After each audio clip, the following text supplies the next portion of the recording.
Okay, so the topic is parliamentary committees. So basically करती क्या है, they basically support the parliament, ये discussions करती हैं एंड रिव्यू देती है अपनी जो भी पॉलिसीज़ है किसी भी मैटर पे। ये बेसिकली स्मॉल ग्रुप होता है एमपीज़ का, और जिनको एक स्पेसिफिक रोल दिया जाता है जो कि असिस्ट करते हैं लेजिस्लेटिव प्रोसेस में, लॉ बनाने के प्रोसेस में, राइट। टाइप्स की बात करूँ तो स्टैंडिंग होती है, इसका मतलब परमानेंट, एंड एड हॉक मतलब टेम्प्रेरी। स्पेसिफिक जो होती हैं, स्टैंडिंग मतलब जो कॉन्स्टिट्यूट होती है हर साल कॉन्स्टिट्यूट होती हैं, एंड एड हॉक मतलब जो कि एक स्पेसिफिक पर्पस के लिए होती है, उसके बाद डिजोल्व हो जाती है, राइट। तो सबसे पहले हमारी कमेटी है that is a public account committee. तो बेसिकली इसमें 22 मेंबर होते हैं, जिसमें से 15 लोकसभा एंड 7 हमारा राज्यसभा से आते हैं, तो 1/3 एक तरीके से देखें तो देखो 22 का तो 1/3 नहीं हो सकता, तो इसमें से 1 माइनस कर देंगे, तो 21 का 1/3 क्या होता है, 7, है ना। तो 7 मेंबर राज्यसभा, तो 1/3 जो है राज्यसभा से, एंड बाकी हमारा 15 लोकसभा से।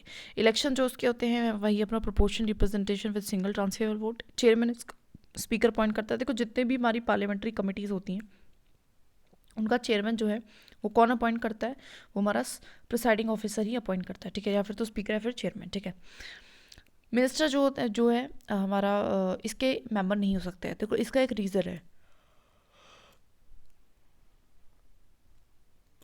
क्योंकि इसका जो रोल है वो है एग्जामाइन करना कि गवर्नमेंट ने क्या खर्चा जो बताया था वही करा है कि नहीं करा है। तो पब्लिक अकाउंट मतलब जो अकाउंट्स है बेसिकली उस पर ये चेक ऑन करती हैं। तो रोल क्या है इनका, एग्जामाइन करना है। जो भी अप्रोप्रिएशन एंड फाइनेंस अकाउंट है उसको देखती हैं कि कितना पैसा आया कितना पैसा गया है, ठीक है। वो देखती है कि एक्सपेंडिचर इस लिमिट में हुआ है, ठीक है, कि नहीं हुआ है, जो लिमिट तय करी थी। कैग की रिपोर्ट को जो भी पीएसयूज के ऊपर है उसको भी एग्जामाइन करती है, राइट। लिमिटेशन क्या है कि देखो ये ज़्यादा इंटरवीन तो नहीं कर सकती डेली एडमिनिस्ट्रेशन में, ये सिर्फ एडवाइजरी रिकमेंडेशन देती है, कोई भी बदलाव ये नहीं ला सकती है। कांट डिक्रीज एक्सपेंडिचर, जो खर्चा हो चुका है वो हो चुका है, क्योंकि उसके बाद उस चीज़ को हम एग्जामाइन कर रहे हैं, ठीक है। तो ध्यान रखना है 22 मेंबर है, और यहाँ पे मिनिस्टर जो है मेंबर नहीं हो सकता, जो इंपॉर्टेंट चीज़ है जहाँ पे क्वेश्चन अटक सकता है। Chairman of course presiding officer करेगा और इनडायरेक्टली इलेक्टेड होंगे, ठीक है। नाउ बात करते the second is estimate committee, इसमें 30 मेंबर्स होते हैं और सिर्फ ओनली लोकसभा से आते हैं, ठीक है। इसका जो इलेक्शन है वो हमारा पीआर विद एसटीवी मतलब proportional representation with single transferable vote से होता है। चेयरमैन इसका वही अपॉइंटेड होता है स्पीकर के थ्रू, ठीक है। चेयरमैन इसका कौन है, अपॉइंटेड होता है बाय द स्पीकर। इसका रोल क्या होता है, एनालिसिस करता है, बजट एस्टिमेट को देखता है, रिफॉर्म्स जो है उसको लाता है, सजेस्ट करता है ऑल्टरनेटिव पॉलिसीज़ को, ठीक है। लार्जेस्ट कमेटी है, एग्जाम में आता है तो लार्जेस्ट कमेटी उसके अकॉर्डिंग। लिमिटेशन क्या है कि ये चैलेंज नहीं कर सकता चीज़ों को, सिर्फ एडवाइस दे सकता है, और कैग को गाइडेंस भी इसको नहीं मिलती। अच्छा, इसमें सिर्फ लोकसभा से मेंबर क्यों है, राज्यसभा से क्यों नहीं, बिकॉज एस्टिमेट का मतलब है कितनी डिमांड करनी है, डिमांड फॉर ग्रांट करनी है, तो उस चीज़ को कैलकुलेट करता है, एनालाइज करता है बजट एस्टिमेट को, है ना। रिफॉर्म लाने की कोशिश करता है, ऑल्टरनेटिव पॉलिसीज सजेस्ट करता है, तो उसमें तो हमारा बजट में ज़्यादा राज्यसभा का रोल नहीं होता, इसलिए, ठीक है। Then this the committee on PSUs third, जिसमें 22 मेंबर है, 15 वही लोकसभा से आएंगे एंड साथ हमारा राज्यसभा से। इलेक्शन सेम है, पीआर विद एसटीवी। चेयरमैन इसका वही स्पीकर अपॉइंट करेगा। रोल की अगर मैं बात करूँ तो देखो जिस भी कमेटी में हमारे राज्यसभा प्लस लोकसभा से मेंबर है, या फिर सिर्फ ओनली लोकसभा के मेंबर हैं, तो दोनों केसेस में स्पीकर ही अपॉइंट करता है। लेकिन सिर्फ अगर कमेटी है जहाँ पे ओनली राज्यसभा के मेंबर है तो वहाँ पे ऑफ कोर्स चेयरमैन अपॉइंट करता है चेयरमैन को, ठीक है, ध्यान रखना है। तो रोल है क्या, एग्जामाइन करना अकाउंट्स ऑफ पीएसयूज के अकाउंट को ये देखता है, ठीक है, उनको रिकमेंडेशन देता है जो कि ऑफ कोर्स बाइंडिंग नहीं होती, मैनेजमेंट देखता है, रिव्यू देता है कैग की रिपोर्ट के ऊपर, ठीक है, that's it. Departmental standing committee की अगर मैं बात करूँ तो जो कमेटी है ये बेसिकली क्या करती है, रिव्यू देती है स्पेसिफिक डिपार्टमेंट एंड मिनिस्ट्री के बारे में। ये बताती है कि ये डिपार्टमेंट का ये वो इस तरीके से।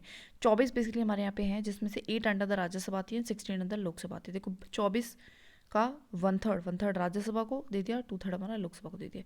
31 मेंबर होते हैं, इसमें सबसे ज़्यादा मेंबर्स हैं, जिसमें से 21 हमारे 1/3 वाला हिसाब है। 1/3 10 हमारे राज्यसभा, बाकी 21 हमारे लोकसभा, ठीक है। मिनिस्टर्स इसके भी मेंबर नहीं होते हैं, क्यों, बिकॉज ये क्या कर रही है, डिपार्टमेंट्स को देख रही है, और डिपार्टमेंट्स जो है वो मिनिस्टर्स के अंडर आते हैं, तो वो मिनिस्टर अगर इसमें होंगे तो मिनिस्टर्स जो है एक तरीके से हिंड्रेंस करेंगे कि एक परफेक्ट पिक्चर नहीं देख पाएंगे, है ना। रोल की बात करूँ तो कंसिडर करता है डिमांड फॉर ग्रांट जो भी है उसको देखता है ड्यूरिंग द बजट, एग्जामाइन करता है जो बिल्स हैं, एनुअल रिपोर्ट्स है, पॉलिसीज है, उसको भी देखता है, ठीक है। कंपैरिजन देखो तो देखो public account estimate PSU and D departmental standing committee, तो इसमें 22 मेंबर थे, ठीक है, 7 फ्रॉम द राज्यसभा, 1/3 है ना, एंड इस तरीके से। Then we have the estimate में हमारे होते ही नहीं है, ठीक है। पीएसयूज में 22 थे, जिसमें से वही 7 हमारा राज्यसभा, 15 लोकसभा। 31 थे, इसमें से 21 हमारे लोकसभा और 10 हमारे राज्यसभा, ठीक है। इसमें मिनिस्टर जो है मेंबर नहीं हो सकते, इसमें हो सकते हैं, इसमें हो सकते हैं और इसमें भी नहीं हो सकते, ठीक है। That's it, simple. आगे बात करते हैं एथिक्स कमेटी की, तो उसमें मेंबर होते हैं 25, राज्यसभा के 10, लोकसभा के 15, बेसिकली अलग अलग होते हैं, ठीक है। रूल की अगर मैं बात करूँ तो इसे एग्जामिन करते हैं कि कोई भी एमपी है उसने बेसिकली एथिकली काम करा है कि नहीं करा है, तो इस चीज़ को देखते हैं, ठीक है।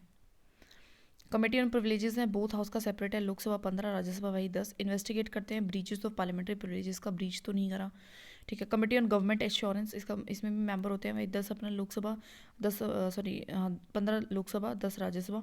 एग्जामिन करता है एश्योरेंस एंड प्रोमिसेस जो कि मिनिस्टर ने करे, क्या वो फुलफिल हुए हैं कि नहीं हुए, मतलब गवर्नमेंट एश्योरेंस जो भी गवर्नमेंट ने प्रॉमिस करे थे क्या वो फुलफिल हुए हैं कि नहीं हुए, ठीक है, ये देखते हैं।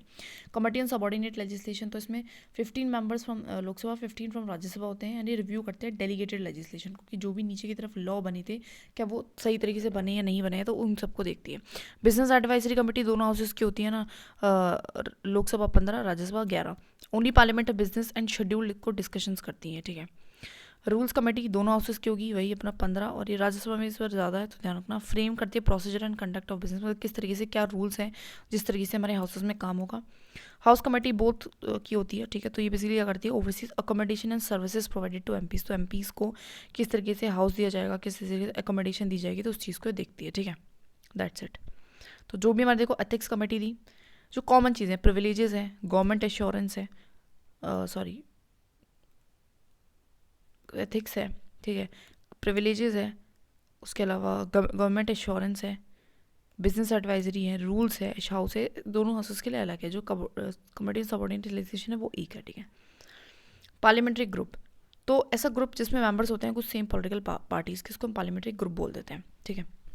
नाउ इंडियन पार्लियामेंट्री ग्रुप की बात करो तो सारे एमपीज जो हैं वो एलिजिबल हैं, इसका पार्ट बन सकते हैं। एक्स ऑफिसर प्रेसिडेंट जो उसका स्पीकर होता है, और वाइस प्रेसिडेंट इसका deputy speaker and deputy chairman होता है, वाइस प्रेसिडेंट नहीं हो सकता, तो इसलिए चेयरमैन नहीं है, ठीक है। सेक्रेटरी इसका सेक्रेटरी ऑफ जो भी लोकसभा का सेक्रेटरी है वो इसका सेक्रेटरी बन जाता है। इसका मेन ऑब्जेक्टिव क्या है, एनकरेज करना contact between the MPs, within the MPs के बीच में, as well as with MPs of other country के एमपीज के बीच में भी एक तरीके से कोऑर्डिनेशन कॉन्टैक्ट को बिठाना। फंक्शन क्या है, एक लिंक क्रिएट करता है एमपीज एंड अदर कंट्री के एमपीज में। इंडियन ब्रांच है कॉमनवेल्थ पार्लियामेंट्री एसोसिएशन की, एक तरीके से इंडियन ब्रांच है कॉमनवेल्थ पार्लियामेंट्री एसोसिएशन की, ठीक है। तो क्या है, तो चेयरमैन इसका ऑफकोर्स स्पीकर होगा, वाइस चेयरमैन इसका deputy speaker and deputy chairman होता है, ठीक है। That's it. आगे हम आ जाते हैं स्टेट लेजिस्लेचर पे। तो स्टेट लेजिस्लेचर जो है वो वेरी करता है, तो बेसिकली दो टाइप का होता है, यूनिकैमरल जिसमें एक ही हाउस होता है, लेजिस्लेटिव असेंबली जिसको हम सभा कह रहे हैं, विधानसभा। बाइकैमरल जिसमें दो होते हैं, that is legislative assembly and legislative council, जिसको हम परिषद बोलते हैं, जो कि हमारे यहाँ पे 6 स्टेट्स में है। तो किस किस में, देखो जो आसपास वाले हैं और जिनमें थोड़ा सा कम्युनलिटी भी है, जैसे महाराष्ट्र एंड कर्नाटका, या एक दिन एक एरिया पे लड़ते रहते हैं, इसलिए बिहार एंड यूपी इनको तो ऑलमोस्ट ही सेम है, एंड आंध्र प्रदेश एंड तेलंगाना एक में से ही बने हैं, ठीक है। इस तरीके से हम इनको याद करेंगे, तो 6 स्टेट्स है, राइट। लेजिस्लेटिव असेंबली विधानसभा की अगर मैं बात करूं तो इसमें ये हमारा कॉम्पोजिशन की अगर मैं बात करूँ तो डायरेक्ट इलेक्शंस के थ्रू ही आते हैं। स्ट्रेंथ जो है इनकी वेरी करती है, मिनिमम 60 होनी चाहिए, मैक्सिमम 500 जो होनी चाहिए, ऐसा हमारे कॉन्स्टिट्यूशन में लिखा है। लेकिन इसके एक्सेप्शन जैसे कि अरुणाचल प्रदेश है, गोवा है, सिक्किम में कुछ स्टेट्स हैं जो छोटे हैं, तो वहाँ पे सिर्फ 30 मेंबर्स हैं हमारी विधानसभा में, ठीक है। सिक्किम नागालैंड है, उनके जो कुछ मेंबर्स हैं इवन वो इनडायरेक्टली भी इलेक्टेड होते हैं, ठीक है, तो बिकॉज उनको भी एक्सेप्शन दी गई है, तो ध्यान रखना है, ठीक है। टर्म जो है 5 साल का होता है, फिक्स नहीं होता, ऑफकोर्स उसको उससे पहले भी डिजोल्व किया जा सकता है, लेकिन 6 महीने के अंदर उसको इलेक्शन करा दिए जाएंगे। नॉर्थ ईस्ट जो है मे बी ये अच्छा नेशनल इमरजेंसी के दौरान इसको एक्सटेंड किया जा सकता है, ऑफकोर्स। अब हम बात करते हैं विधान परिषद की। तो अगर हम बात करें तो इसका जो साइज़ है तो 1/3 ऑफ दी लेजिस्लेटिव असेंबली से ज़्यादा नहीं होना चाहिए, मिनिमम 40 होना चाहिए, ठीक है। एक्चुअल में फिक्स वैसे पार्लियामेंट करती है, बट एक नॉर्मल से क्राइटेरिया दे रखा है, ठीक है। टर्म की अगर मैं बात करूँ तो 6 साल होते हैं, वही 1/3 जो मेंबर्स हैं वो हर 2 साल में रिटायर होंगे। क्रिएट एंड डिमोलिश कौन कराता है हमारे विधान परिषद को, तो अच्छा उसको अमेंडमेंट नहीं मानी जाती, वैसे इसको क्रिएट हमारी लेजिस्लेटिव असेंबली कराती है, वो पार्लियामेंट को रिक्वेस्ट करती है, ठीक है। पार्लियामेंट चाहे तो करेगा, नहीं है चाहे तो नहीं करेगा, ठीक है। इसकी अमेंडमेंट अगर ये क्रिएट होती है, डिमोलिश होती है, तो उसको अमेंडमेंट की तरह कंसिडर हम नहीं करते हैं। इलेक्शन की बात करो तो वही proportional representation by single transfer vote. Members जो है इसमें 1/3 जो मेंबर्स हैं वो लेजिस्लेटिव असेंबली के होते हैं, 1/3 हमारी लोकल बॉडीज़ के होते हैं, ठीक है। 1/12 हमारी टीचर्स हैं, नहीं इसमें 1/3 ठीक है, 1/12 ठीक है। तो 1/3 जो है जो भी इलेक्टेड है, तो elected MPs elected from the local bodies, ठीक है। 1/12 जो है पढ़ाई से रिलेटेड है, टीचर्स एंड द ग्रेजुएट्स, ठीक है। 3 साल का एक्सपीरियंस होना चाहिए टीचर को। एंड 1/6 जो है हमारा वो हमारे गवर्नर जो है उनको नॉमिनेट करता है फ्रॉम द क्लास मतलब कोऑपरेटिव मूवमेंट में पार्ट हो, लिटरेचर या आर्ट या साइंस या फिर सोशल सर्विस, ठीक है। Now the qualification and disqualification same as MPs ही है, ठीक है। जो भी है एज बात ध्यान रखना है, 25 वो 30 सेम ही है चीज़ें, ठीक है। वेरिएशन ऑफ सीट्स की अगर मैं बात करूँ तो कब हो सकता है, डबल मेंबरशिप, ठीक है, जब इलेक्टेड हो दोनों जगह पे। डिस्क्वालिफिकेशन सेम जैसे कि एमपी का होता है, रिजाइन कर दे चेयरमैन को या फिर स्पीकर को, एब्सेंट हो जाए 60 दिन से ज़्यादा, इलीगल काम करे, इलेक्शन वॉइड हो जाए, कहीं अदर जगह पे अपॉइंटमेंट हो जाए, ठीक है। प्रिसाइडिंग ऑफिसर की बात करो तो देखो असेंबली में तो स्पीकर है, ठीक है, एंड हमारा कौन है, डिप्यूटी स्पीकर है। काउंसिल में हमारे चेयरमैन है, डिप्यूटी चेयरमैन है। तो स्पीकर की मैं बात करूँ तो वो इलेक्टेड होता है असेंबली से ही अमंग्स द, एंड डेट जो है गवर्नर फिक्स करने से, वहाँ पे प्रेसिडेंट था, यहाँ पे गवर्नर है। वेकेशन की बात करूँ तो अगर मेंबर ना रहे, रिजाइन कर दे, डिप्यूटी स्पीकर रिमूवल, बिल्कुल सेम है जैसे कि वहाँ पे हो रहा था स्पीकर का। ड्यूटीज़ भी सेम है, कास्टिंग वोट देगा ऑफ कोर्स, अपॉइंटमेंट कमेटी का चेयरमैन को अपॉइंट करता है, तो वही सेम चीज़ें हैं। डिप्यूटी स्पीकर की बात करो तो इलेक्शन अमंग्स द मेंबर होगा, डेट स्पीकर फिक्स करेगा, वेकेशन एंड ड्यूटीज़ जो है सेम है, स्पीकर है जब भी स्पीकर ना रहे तब। पैनल ऑफ चेयरमैन क्या होता है, nominated by speaker to preside in their absence की अगर जैसे कि स्पीकर एंड डिप्यूटी स्पीकर दोनों नहीं है तो कौन प्रिसाइड करेगा, तो एक पैनल बना के रखते हैं, ठीक है। चेयरमैन वे इलेक्टेड अमंग्स द मेंबर, उसका जो वेकेशन है वो सेम है, ड्यूटी सेम है, exception money bill of course exception है, मनी बिल पे सेम पावर नहीं होती है।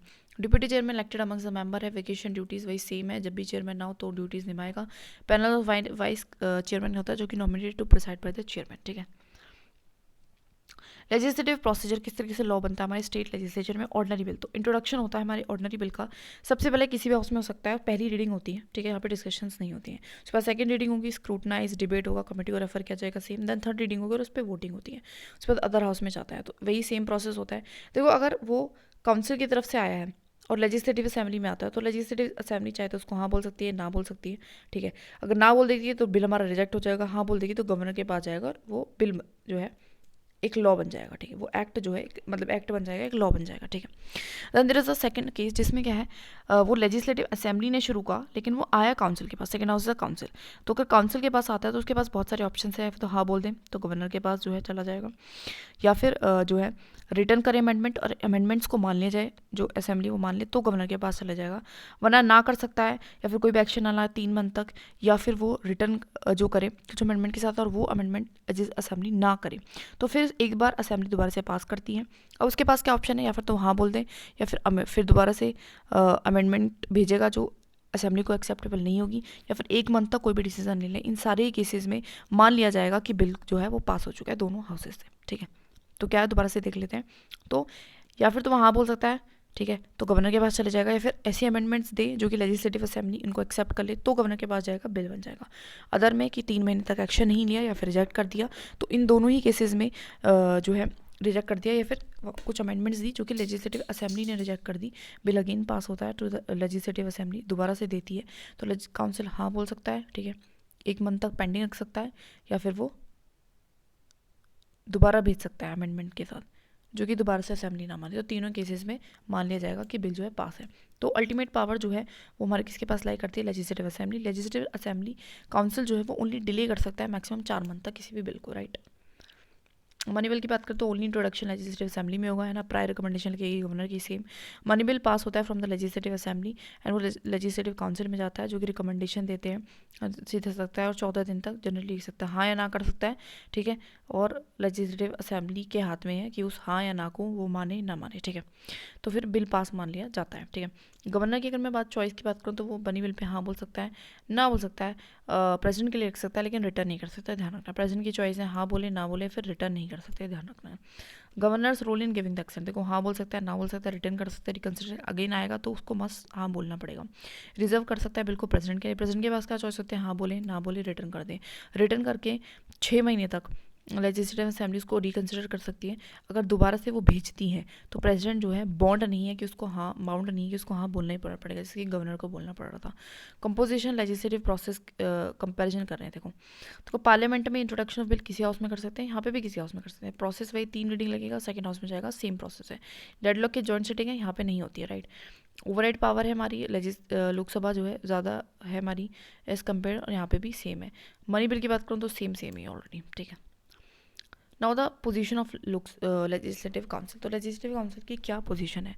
तो इक्वल कब कब है? तो ऑर्डिनरी बिल के इंट्रोडक्शन में, ऑर्डिनेंस को अप्रूव करने में, सिलेक्शन ऑफ मिनिस्टर में, है ना, रिपोर्ट ऑफ कॉन्स्टिट्यूशन बॉडीज़ को कंसिडर करने में। लेकिन कहाँ का इक्वल नहीं है? मनी बिल के केसेस में। ऑर्डिनरी बिल में भी मर्जी बेसिकली लेजिस्लेटिव असेंबली की चलती है। बजट के केस में नो कॉन्फिडेंस मोशन, प्रेसिडेंट के इलेक्शन में भी पार्टिसिपेट नहीं करते लोग। एंड ऑब्लिशन ऑफ अबॉलिशन भी जो है हमारा लेजिस्लेटिव काउंसिल का, वो किसके हाथ में रहता है? असेंबली के हाथ में रहता है। पार्लियामेंट्री प्रिविलेजेस भी हमारा सेम ही है, बस तो ये ध्यान रखना, दैट्स इट।